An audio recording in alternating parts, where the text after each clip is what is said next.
Welcome to the Rotary Club of Hudson. My name is Tom Tobin, president of the club, and we're thrilled to have you join us today. This meeting broadcast is available on HCTV as well as our Rotary of Hudson YouTube channel. Our club meets weekly at Laurel Lake for breakfast on Wednesday mornings from 7:15 to 8:30. Come out and join us for a meeting. We would love to have you as a guest. To learn more about Rotary, our club, and the impact we're having on our local community and the world, visit our website, rotaryhudson.org. Enjoy the meeting today and help us share the message that Rotary connects the world. Good morning, Rotarians. Welcome to the Rotary Club of Hudson, and welcome to all of those guests who are at home watching. We welcome you this morning. Our invocation is by Father Boisel.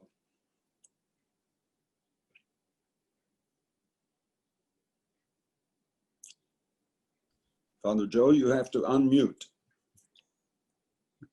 I'm sorry about that. I thought I had it already unmuted, but okay. This is from the Book of Common Prayer, a prayer in times of social conflict or distress, which fits our era quite well. So pray with me if you will. Increase, O God, the spirit of neighborliness among us, that in peril we may uphold one another, in suffering tend to one another, in homelessness, loneliness, or exile, befriend one another. Grant us brave and enduring hearts, that we may strengthen one another, until the disciplines and testing of these days are ended, and you again give peace in our time. Amen. Amen. Amen. Thank you, Father Joe. That was very nice. And now to lead us in the pledge and the four-way test, Ben Rexroad. Good morning. Join me in the pledge.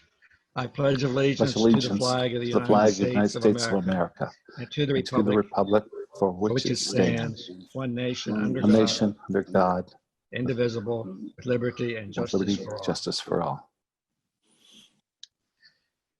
And now the four-way test of the things we think, say, and do. Is it the truth? Number two, is it fair to all concerned? 3, will it build goodwill and better friendships? 4, will it be beneficial to all concerned? Thank you, Ben. And I believe to lead us in song today is going to be Kate Smith. 1 second, I just got to cue it up. Here we go.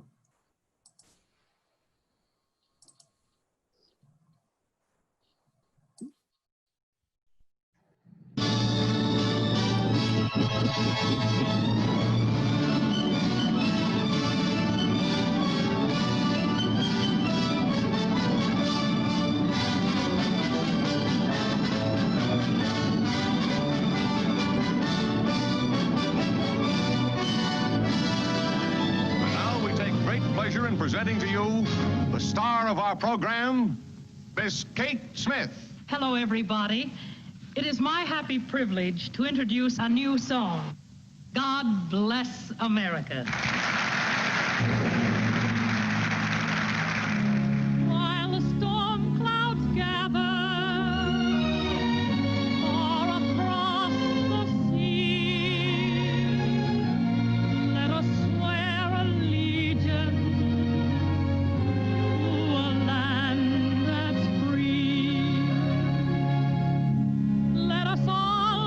grateful for a land so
Good morning, Rotarians. Thank you, Good James. morning.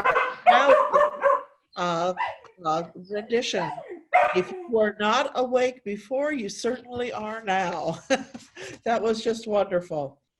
Today, I'd like to welcome for our business spotlight the owner of the Great Lakes Baking Company. Karina, can you please unmute yourself? And let's hear what's going on with your business today. Well, good morning, and thank you very much for giving me this opportunity to talk with you all.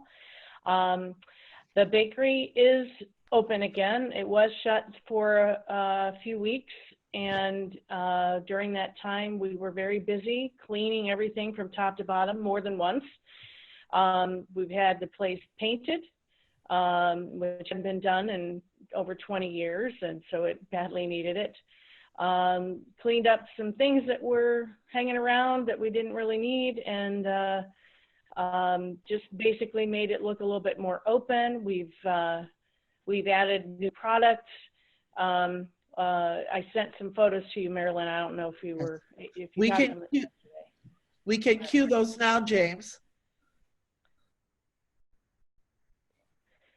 Previously, the bakery was open 6 days a week from Tuesday through Sunday. Currently, we're only open from Thursday through Sunday. There you can see the new paint job. We've got butter yellow walls and what looks like new copper piping. It's still the same old system we had before. The pipes were just painted a metallic copper. And you can see it looks pretty abundant there. So we're open Thursday and Friday from 7 a.m. to 6 p.m., on Saturday from 7 a.m. to 4 p.m., and on Sunday from 8 a.m. to 4 p.m. Not much change in terms of the hours of the days that we are open, just that we're open 2 days fewer per week. We have added to our lineup every day a broad number of different viennoiserie products like croissants and chocolate croissants, hazelnut twist, Danish, something called a cruffin, which is a cross between a croissant and a muffin, and our new creation called a stuffin, which is an extra large cruffin that's been stuffed with pastry cream and fruit filling, or any number of things that we might be coming up with in the future. We still offer all the old favorites that John McMillan had introduced.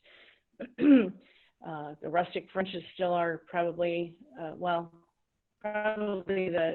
country white bread is the most popular, but then the country French or the rustic French would be next.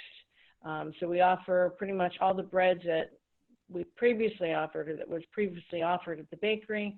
There have been some changes because we realized that some of the breads just weren't selling, so we've taken those off, but we've added a bunch of new ones.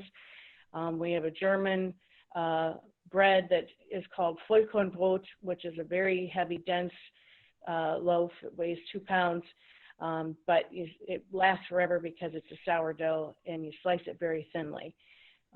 We've also added German pretzels, lots of German pastries because that's my heritage. My parents were born and raised in Germany, so I'm a first-generation American.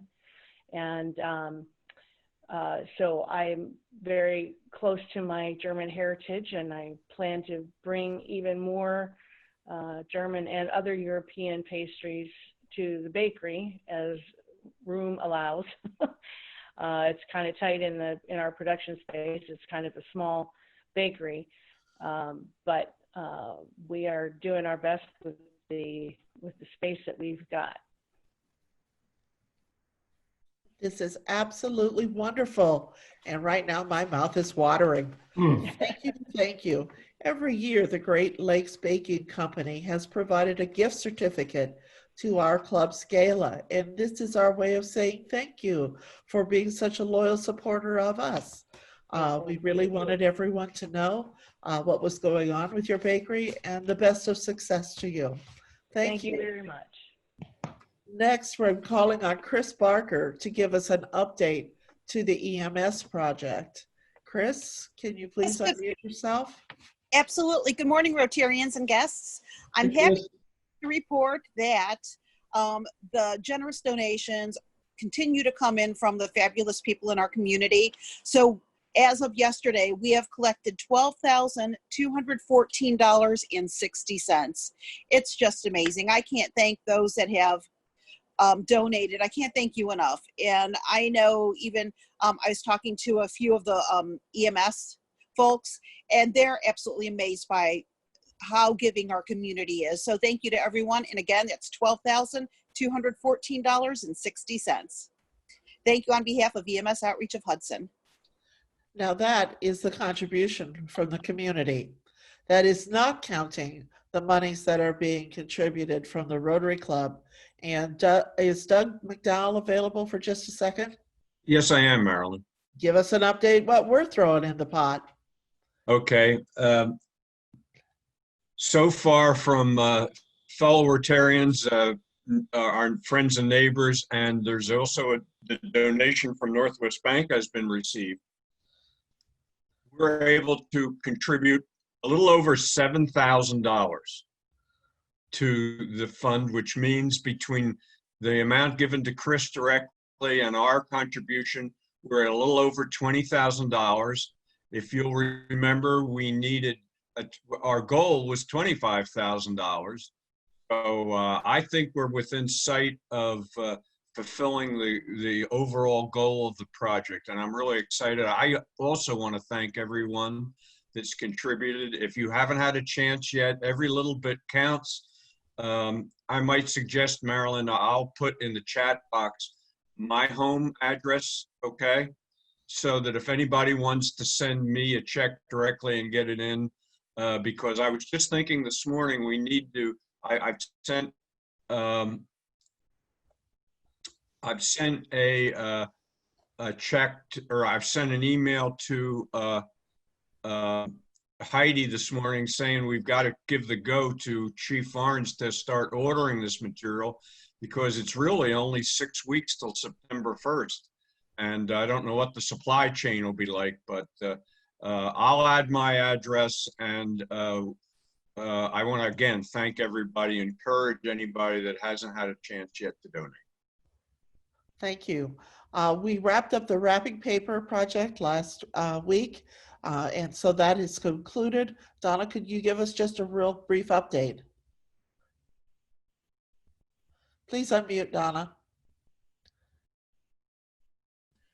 We have about, I don't know, 8 or 10 rolls still left. Interestingly enough, we had a few orders last week from non-Rotarians from our Facebook post.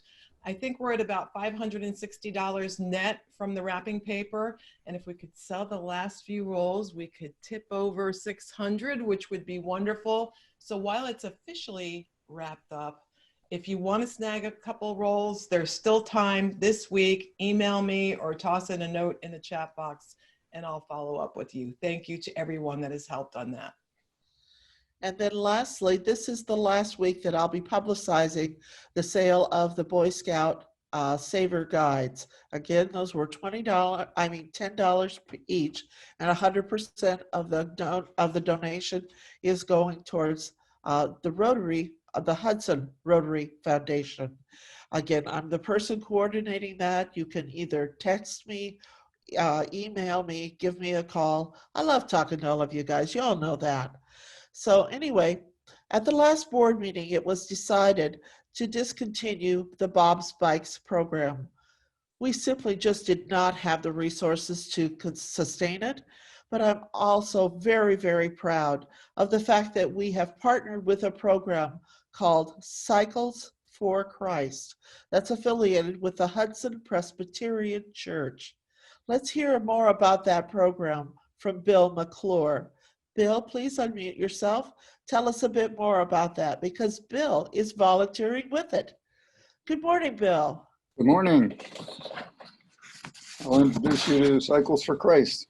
This year, as of July 19, Cycles of Christ has distributed 273 bikes, received donation of about 202 bikes plus 32 from Rotary, and 185 helmets have also been distributed, and all recipients that need a helmet are given one. John Polhemus founded Cycles for Christ in 2011 when 5 bikes were abandoned in a house for sale in Florida. He fixed them up and distributed them to folks in need through the church he attends down there. He's a snowbird. When he came back in the spring, our pastor at Hudson Presbyterian encouraged him to try a bike ministry in Hudson. The church would support it. 115 bikes were given away the first year. Now it has averaged about 450 a year for the past 3 years. I've been involved about 4 years after I responded to a request for volunteers one Sunday morning. It's been a blessing to me. Over 4,000 bikes have been distributed to the homeless, immigrants, and the needy. John emphasizes that the bicycles come from God through Cycles for Christ, and he urges the recipients to pass on blessings where they can to others in need. Cycles for Christ tries to follow the Great Commission and works with faith-based organizations in Summit, Portage, and Cuyahoga counties. They've included Urban Vision in Akron, the Salvation Army, Hudson Community Service, Emergency Assistance in Macedonia, Haven of Rest in Akron, Peter Marin Society in Akron, Open M in Akron, the U.S. Committee for Refugees and Immigrants, that's in Cleveland, Urban Community School in Cleveland, our Community Food Bank in Twinsburg, and also we've also had some bike repair clinics at the Salvation Army and Haven of Rest, and those have been suspended this year. Contributors to the Cycles for Christ program have included many individuals giving both time and used bikes, which can be dropped off at the back of the Presbyterian Church parking lot. The church has provided funding for parts in past years, which has not been needed this year. We've been able to have some exceptional bikes donated, which were fixed up and sold, raising money been used to buy parts and helmets.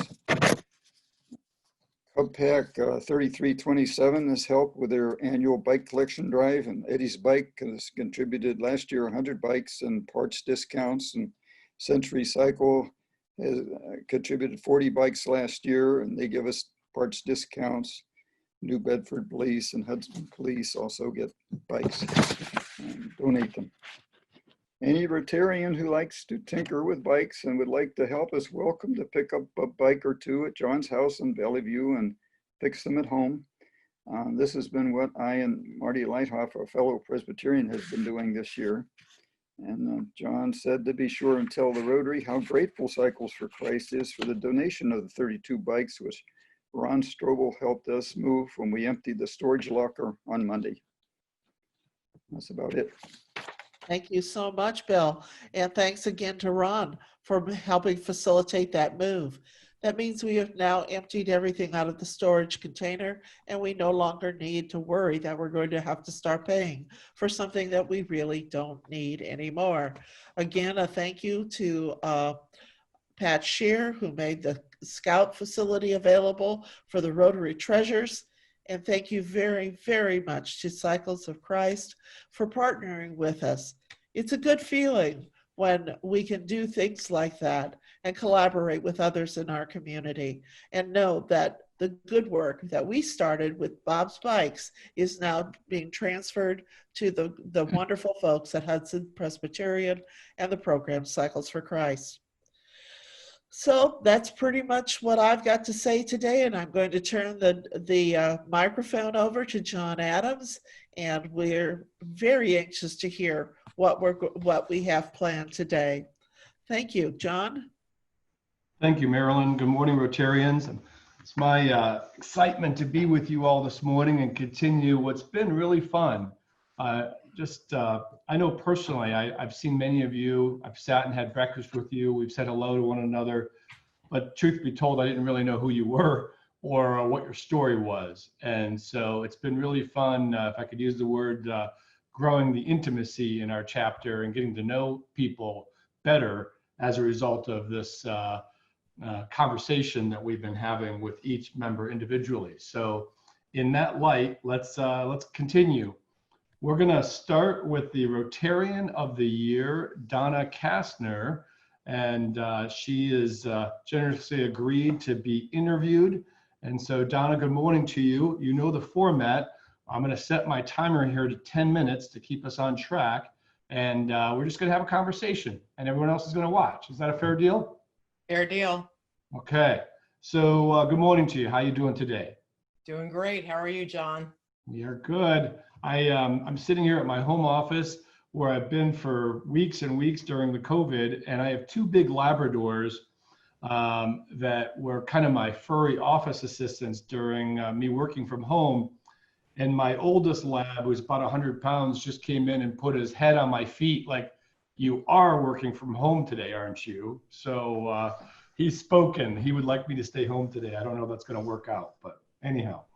So with that, Donna, why don't you start off by telling us a little bit about, about you, your background, your interest. I mean, I certainly know your involvement with retirepreneur.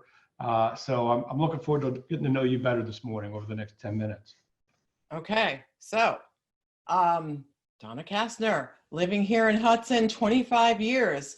I happen to live in Dan Williams' old house. Thank you, Dan. You guys designed a wonderful house. My wonderful husband, Bob, also works in Hudson for GemCorp. And it's interesting, he's been there 20 years. I think he was employee number 13, and now there's 250 people there. So that's a growing organization. I met him in college, University of Dayton. Go Flyers. But I'm a transplanted New Yorker, and you can try to take the New York out of the gal, but sometimes it just is there. We have 3 amazing sons, all millennials out in the world doing amazing things. Our oldest, Chris, and his wife, Becky, live in Twinsburg up at Ethan's Green, and they have our wonderful 2-year-old grandson, Leo. And so I book Nona and Leo time a couple mornings a month where just he and I go to the playground. Our next gig's coming Friday. Our middle son, Nick, is in Minneapolis. He is in design, UX design, and he's getting ready to move to Detroit to start at Cranbrook in a fine arts master's program. And then our youngest, Charlie, and his wife, Caitlin, live in Cincinnati. And it's just really interesting watching them do fun, cool things. Before we moved here, we moved 9 times through 5 states. So it's really wild that when we landed here, I thought, okay, we'll just come to Hudson and where are we going next? But things settled down happily. And that's, I think, kind of the run of it there. Does that give you what you need, John? Sure. Donna, did I also remember, maybe not, but didn't your kids go to Dayton as well? Wasn't there? Yeah, there was no Dayton legacy mandate in our household. And in fact, I was pushing them to other universities. And ironically, all 3 of them ultimately landed there. I will tell you that there's now a tuition freeze that when you start your first year, it stays that way. But that wasn't the case for us. So year 1 of our oldest to final year of our youngest was about a 70% increase over a span of 10 years. So there came a point with Charlie, I'm like looking at Bob going, okay, now what do we do? But I love Dayton. It's a very community-oriented college, great academics, and yes, a bit of a party school, as they might say. But it's been wonderful. And it was nice to see them. They had overlapping years so they could see each other for dinner, yet it's large enough that they had their own kind of college experience. Well, it's just neat that I believe you and your husband met there, and then all 3 of your kids end up going there. It seems like there should be a Kastner Hall or something on campus. You think, maybe. So what brought you to become a member, to choose to join Rotary? And then the follow-up question is, is there a particular area of the Rotary that particularly gives you energy that you like to be involved in? Yeah, so I celebrated my 10-year anniversary earlier this year as a Rotarian. And, it was interesting because volunteerism is always important to us. And I'd been involved with our church and with the schools, but now we were empty nesters. And I just felt the need to kind of expand beyond kind of the places where we were. And I was intrigued. I'd see blurbs about Rotary in the Hudson Hub, and I kind of knocked on your door. Nobody recruited me. I started, hey, what are you guys about?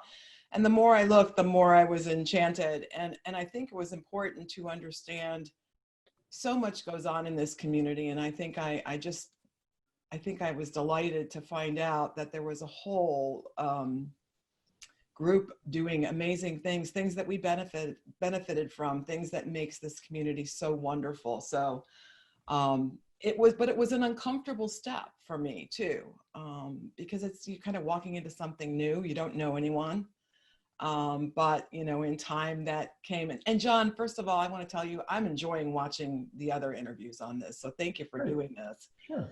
But I think it also shows us that when we met in person, we tend to gravitate to our own grooves, the same table, the same people. Yeah. And I'm kind of liking this, get to know other people, because this is an incredible group of go-givers. I love that word enchanted. That's not a word you hear every day in a conversation. So my ears kind of perked up when I heard that. So, you know, I've been asking the question, you know, there's kind of a joke about the COVID-15 and, you know, we're all bigger people as a result of the pandemic. But I like to ask the question this way, you know, is there an area that you would say that you grew as a person? Like, how are you a better you because of the pandemic that maybe you wouldn't have been if the pandemic didn't happen? What area would you say you grew in during the pandemic?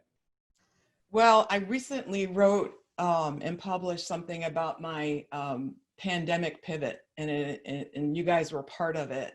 I have a consulting practice in the events industry, so that's the primary piece of my business. Retirepreneur is this side hustle passion that I want to help people figure out what's next. But I really had built 2019 was a great year. 2020 was panning out to be even better. Of the first 2 months of 2020, I was on the road 5 weeks, everywhere, jumping on planes. I was also getting a little weary of the travel, to be completely honest. And so when this thing hit, I was down in Palm Beach facilitating a customer advisory board when all of a sudden the quarantine started hitting and I had to hustle, get home. And then I watched, quite frankly, here's this great year that I've been working so hard for, and I watched at least $80,000 in future opportunities vanish in a matter of days. The events industry was hit hard. So, you know, I had a pity party for a little while, a couple days. And then it's like, okay, now what? Now what do I do? And I can't imagine myself not working. I enjoy what I do. So I really started studying what was happening, and I decided, like many others, let me kind of look at this virtual piece and try to figure it out.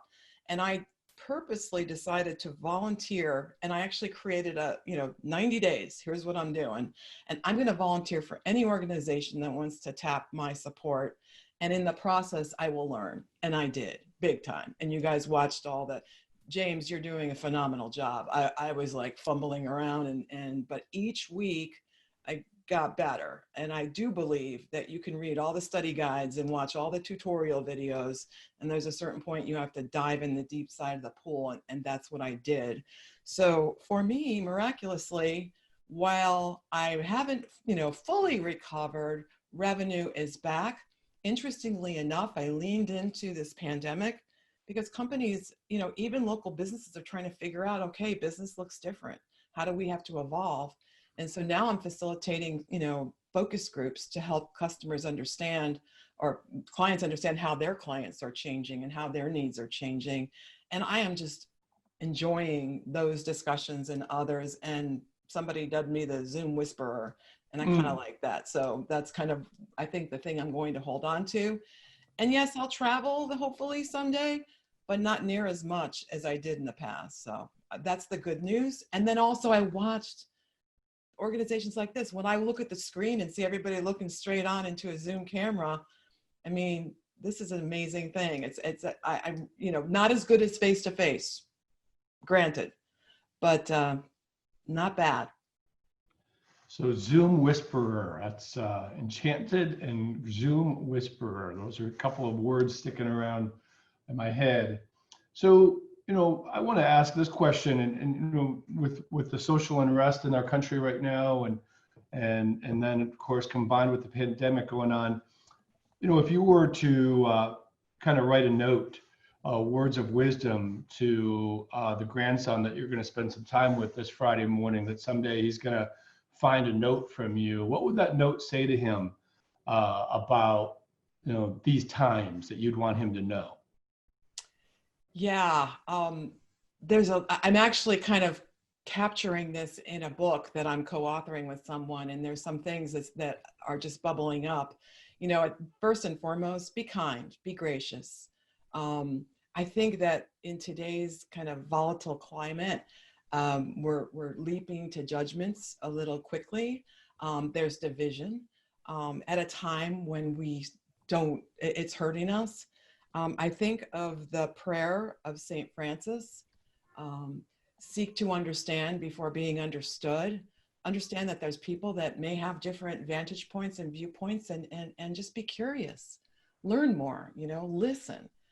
I know that sounds crazy. I'm babbling away, but I love understanding stories of other people and even pondering them and even being challenged like, well, I don't know if I agree with you there, but so that would be the biggest thing. And for Leo and all those grandchildren out there that will take us to new heights, just stay curious and stay connected, help one another. I do think in this pandemic, I'm very sensitive to that. And I just have to dial off some of the social channel stuff because it can be a little divisive. Yeah. And I think actually the best people are the silent majority in the middle, that we're kind of watching the Hatfields and the McCoys, and we're trying to figure out where we fit in. Go spend time with those people. You'll have some fascinating conversations. Donna, that's our time, but I sure have enjoyed our conversation, and thanks for sharing with us this morning. With that, we're going to move on to past president Tom Page, who's agreed to spend some time with us this morning, and we're going to get to know Tom a little bit better. So Tom, good morning. How you doing today? I'm doing fine. Good. So Tom, I know you as the rose guy and popcorn guy, so I want to get to know you better this morning. So why don't you first kind of share with us a little about who you are, your family, your work, how long you've been in the area. Well, I'm 75, and I've been married to Dottie for 52 years. Congratulations. Yeah. Like one of our past presidents said, I married up, and I did. I can relate to that. We have two sons, Tom Jr. and Brett.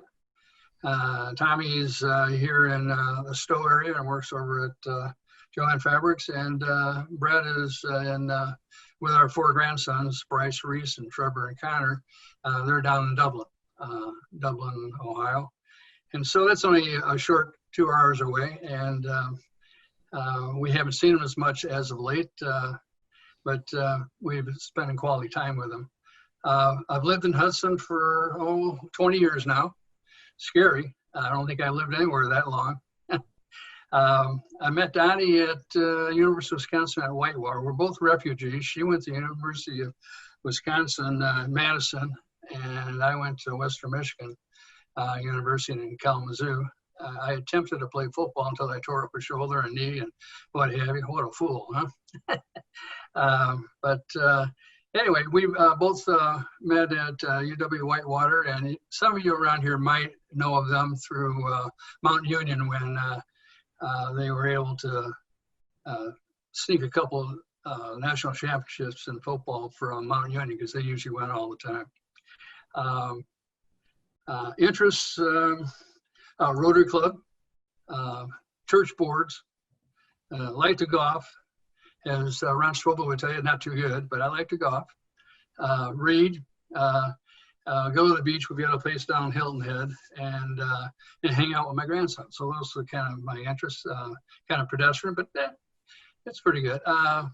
Work-wise, Di and I both were school teachers. I taught biology and chemistry in Milwaukee and did some coaching. And after that, I decided to get out and kind of start over and get into manufacturing management. And I was in that, say, for about 42 years.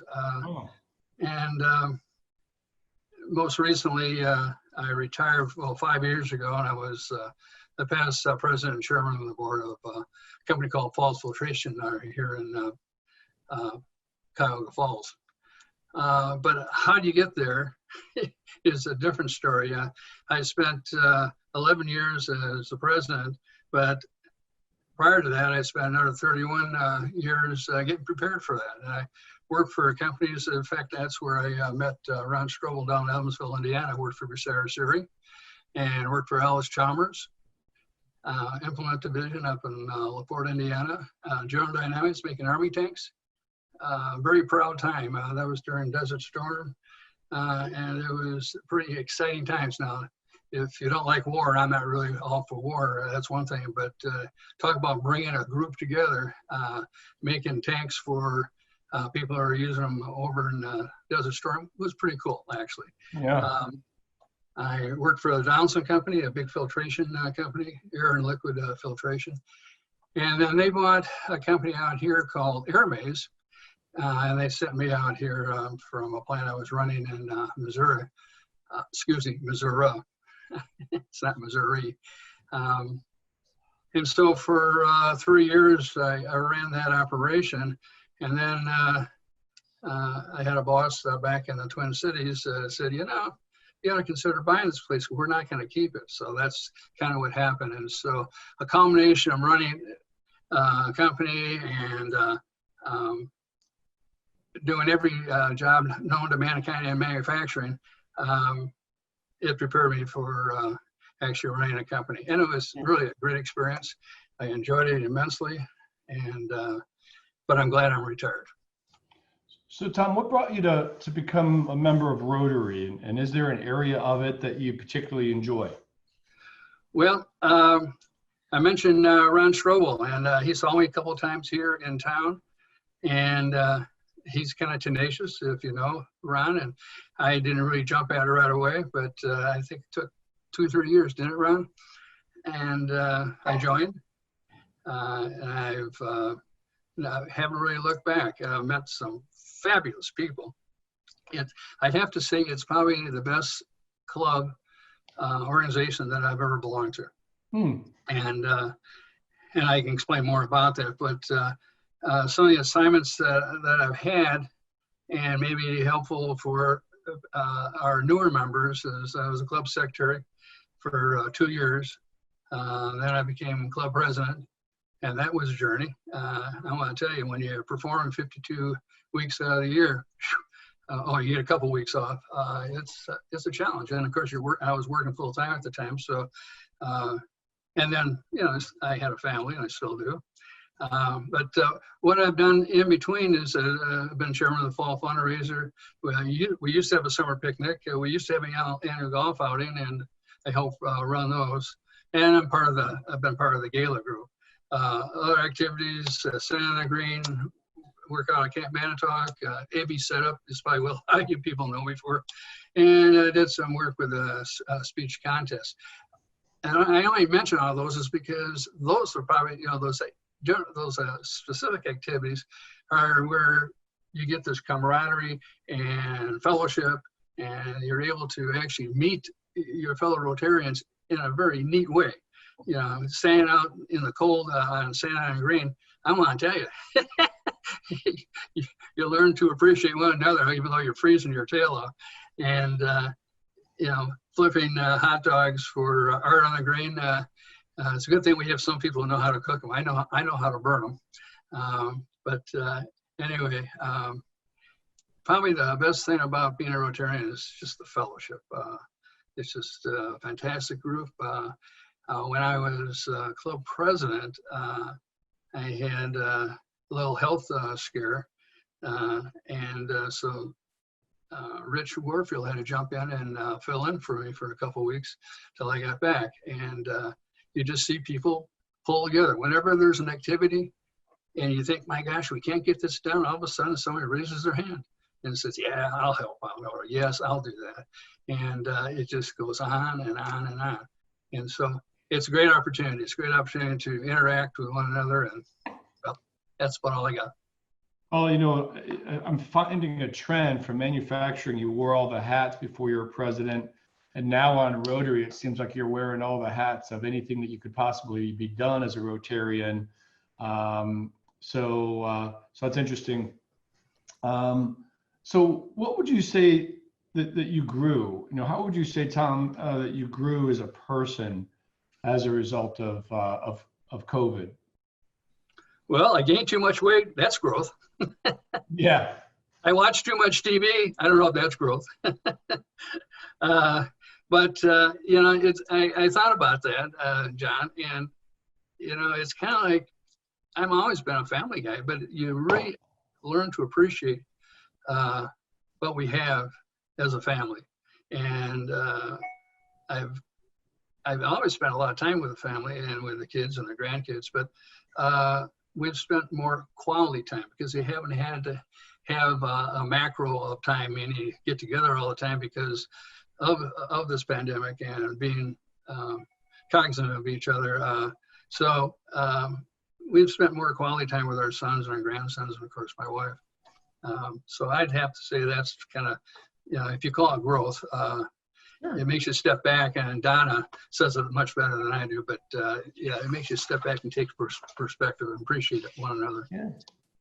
So then, you know, as we begin to wrap up, you know, I'm just curious, you know, to those grandkids that you have, you know, I'll ask the question the same way that I asked it, Donna. If you kind of kept a journal and wrote a note in there, a couple pages to your grandkids about these times that we're in, and your choice, whether it be the pandemic or the social unrest, you know, what would be some comments you'd write in those pages, some pearls of wisdom that you would want them to take as a result of, you know, your thoughts around things that are going on right now? Well, first I'd say be positive, have a positive outlook on life, and then be appreciative of your friends' perspectives.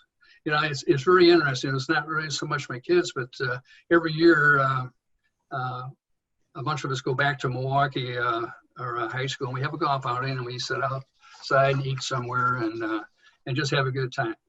And the typical foursome that we had when we were saying, yeah, we're going to do this back in May, one of the guys said, you know, I've been doing some yard work, and I know that you probably say, what the hell is he talking about? I've been doing some yard work, and I'm really sore. We're not going to have the golf line until September. But Kenny, who is our center on the football team and basketball team, he's a big, tough, strong guy. But he was raised center. You know, I thought about, okay. And so that's the way Kenny was backing out, and he was backing out, I think, because he was kind of scared of what's going on and the unknown. And then two brothers, they said, well, we'll golf, but we're not going to eat. And that made me just thinking to say, gee, you know, I need to really be listening to them. And so about a month later, I sent a note out, and then I called them and said, hey, you know what? I don't think I'm going to come up for that. And Dottie and I have talked about it.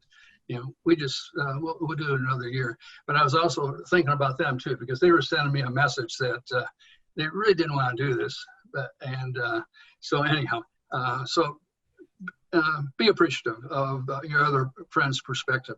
And then another thing, instead of thinking about the name, look forward, you know, look forward. And then, I don't know if you know much about me, but I smile a lot. Just keep smiling.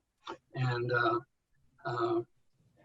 I know that seems kind of, I don't know, it seems kind of Pollyanna, but I think life could be that simple. Just be positive, look forward, smile.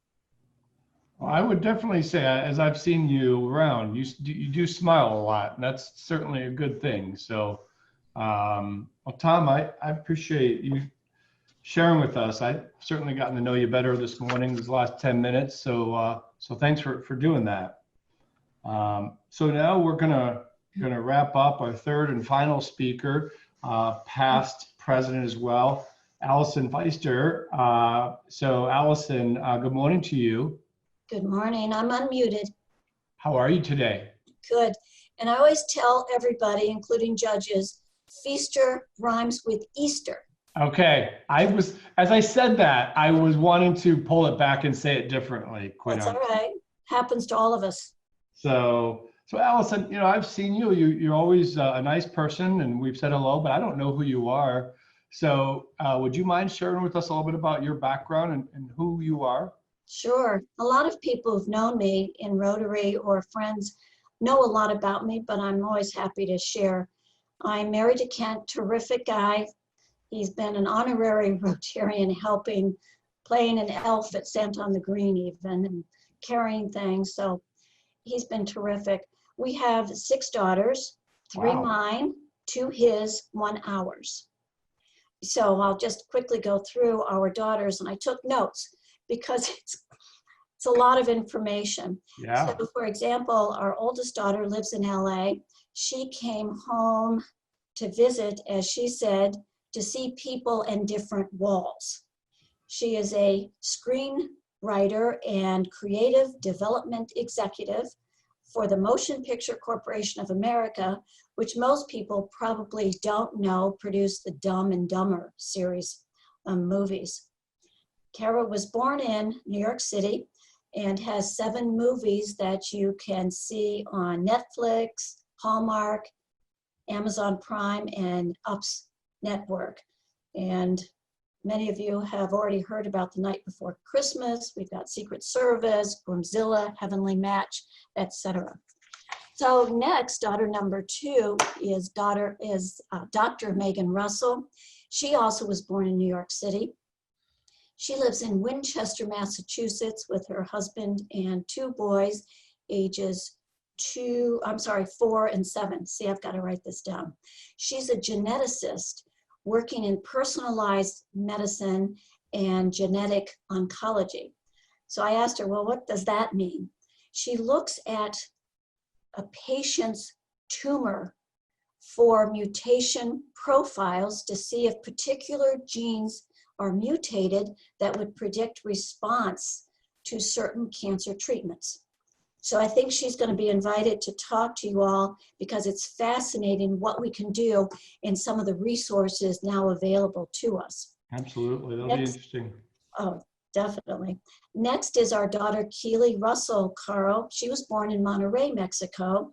She has 3 granddaughters, 13, 11, and 8. She's the one who just came back from 5 years in Tokyo, returned to Hudson the end of March because of COVID, and moved a week ago to Minneapolis. Has to pass through Delavan, Wisconsin, Tom, to get there where I was born. So when we travel after the COVID is over, then we'll go visit and stop there. Next daughter is Nicole Feaster Terrell, lives in Phoenix with her husband, 3 boys and a daughter, ranging in age from 16 years to 20 months. It's quite a spread. She was a teacher and now she's into real estate. Next daughter, number 5, Melissa Feaster Hyatt. She lives in LA. She has a 3-year-old and an 18-month-old. She has her own company, Stripped with Melissa, helping people lose weight and lead a healthier lifestyle. She's married to Josh Pyatt, who is a sports entertainer agent. He represents such athletes that you all know as the late Kobe Bryant, Mike Strahan, Dale Earnhardt, LeBron James, and David Beckham. So I've asked him if he would be a speaker, so we'll see if he'll find time or get up really early. Yeah, it's LA time. Lastly, ours is Alexandra Feaster-Korn. She was the reason we started TLC Academy for Young Children in March 1990. She was the first baby there, and now she's the head of operations, and her 3 children, ages 4, 3, and 16 months, attend TLC. So we have 14 grandchildren. That's amazing. 6 daughters and 14 grandchildren. Yes, always keeps us busy. Now, who are you professionally? I don't know that. Who are you professionally? Well, I went to Ohio State, the Ohio State as they like to call it now, for education. Graduated from Columbia University with a master's in guidance education, and then went to Akron U for law school. So I taught, first of all, in places as New York City at the edge of Harlem in a Catholic school. I worked at Westport, Connecticut, where we lived at the time, developing a gifted program and teaching gifted children.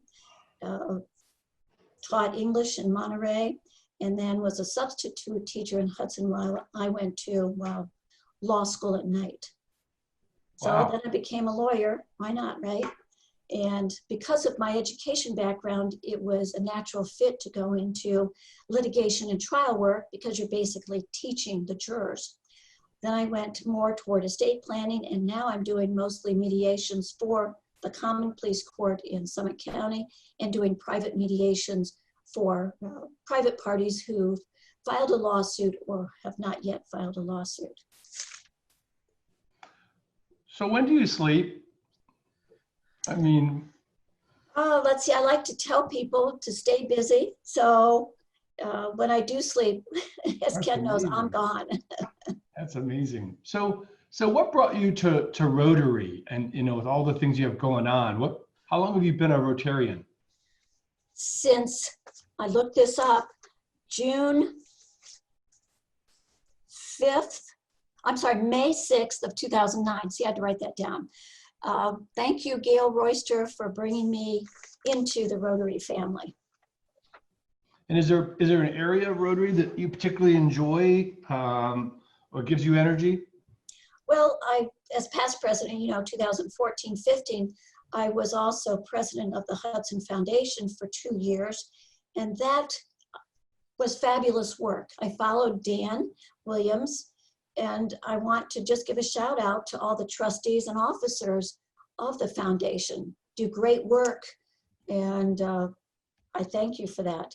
I especially like Santa on the Green, and I loved Liz Ramsey's Ladies Royal Tea that we had in 2015 and 16. Maybe one year we'll be back to that. And of course, Rotaract, teaching and getting young Western Reserve students and even high school students involved in Rotary at an early age. Alison, I can't speak for the other people on the Zoom call, but I can assure you, unfortunately, I would not have been a student in your gifted program in Connecticut. So, You'd be surprised. With that being said, let me ask you, maybe in what area would you say that as a result of COVID and us being indoors for such a long period of time and our world literally changing around us, how did you change? Like, how are you a better person as a result of what you've experienced or are experiencing? Well, we all hope we're better people as a result of adversity. But I would tell everybody, look, remember Charles Dickens' Tale of Two Cities. It was the best of times. It was the worst of times. It was the age of wisdom. It was the age of foolishness. We're here. But I said, well, how do we help face that? And I think it goes back to the Rotary four-way test, where we're looking for truth, obviously. What is the truth? Being fair, looking for friendships and maintaining connection, and the ultimate question, is it beneficial to all concerned? I also think we have to remember history and learn from it. We are resilient, resourceful, and resolute people. We will endure, we will survive. I think that gratitude is critical, as well as being joyful. Find the child within us again and be happy. I know that my father left for us after he died a poem that started with, take time to smell the roses. So for us, with the grandkids being outside, we watched an ant carry a baby grasshopper home, maybe for dinner. That's love. And so I think that's what we have to do. Maybe go out in a mud puddle today, but just get back to that joy that we used to have, that we need to find to maintain. So for me, Rotary is a wonderful place filled with wonderful, caring, fun people. So Father Joe knows we had fun camping out with the 4 little boys because he was next door visiting our neighbor. So I should have asked him to say a prayer. Maybe he did, because all 4 of them stuck it out all night in the tent. So I love all of you Rotarians. Thank you for your service and your love. That is really, see, this is fascinating for me, getting to know everybody like this. This is really neat. Did you sleep out in the tent with the 4 boys as well? Were you out there? Of course. All right. About 12:13, I woke up, and Ken sits out at a lounge chair, sleeps there all night by the fire. He puts wood on all night. And he said, I think you can be done. I said, great. That's funny. So, with all those grandkids, I've kind of gotten into this routine of asking the question this way, but, your father left left all the kids the poem, Take Time to Smell the Roses. And so, what would your note be to your grandkids or future generations about what pearls of wisdom as a result of the pandemic or this period of amazing social unrest going on? Probably the same thing, because I have roses in my front yard that the boys point out have bugs eating the leaves, so we have to go out and spray together. But it is taking time to enjoy and be grateful for what we have.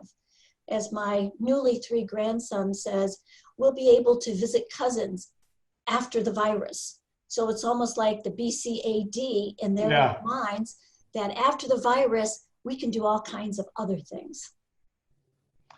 Well, we all look forward to enjoying your grandson and looking for AV in our lives. So, Allison, thank you for sharing with us. I particularly enjoyed our conversation this morning. Thank you so much. Thank you. I enjoyed it too. All right, Marilyn, I'm going to turn it over to you. That was just so delightful. John, I love to hear you laugh. And this is just so real. I've said it before. We are discovering that Zoom can do things for us that a dining room at Laurel Lake never could. So next week, John will be completing the look inward with the Rotarian interviews. And John has suggested, and I agree, that we will periodically return to this form of programming. We are learning so much about each other, and this is how we learn to care about each other. And as Phil Warburton told me recently, we are brothers and sisters because of the values we share.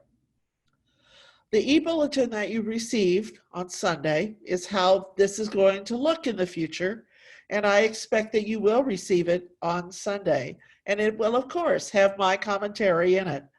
The format is set, and my goal is to get it out to you every Sunday afternoon. I've already started working on it.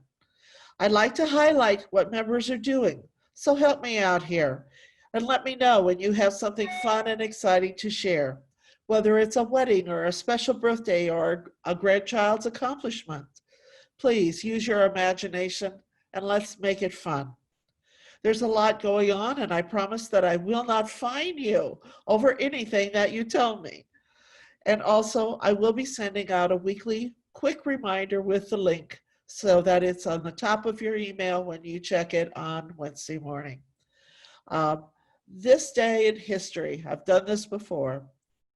1515, the First Congress of Vienna settles issues between Poland and the Holy Roman Empire, leading to the rise of the Habsburg influence, which remained very strong until the very beginning of World War I, 400 years later. In 1894, the very first motor race is held in France between the cities of Paris and Rouen.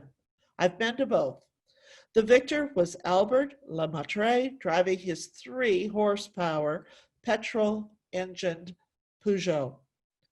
And in 1937, the U.S. Senate votes down President Franklin D. Roosevelt's proposal to add more justices to the Supreme Court. And so history does kind of come around and go around. And then lastly, in London today, the bells at Westminster are ringing in honor of Prince George, who turns 7 today. May he live long and prosper. Thank you very much for joining us. We'll look forward to meeting you again next week and more interviews with John. And it's going to be a lovely day. Thank you and have a great one. Goodbye. Thank you, Marilyn. You're welcome. Thanks, Marilyn. Great meeting. Bye, Marilyn. Aren't they special? Yes. I am just loving this.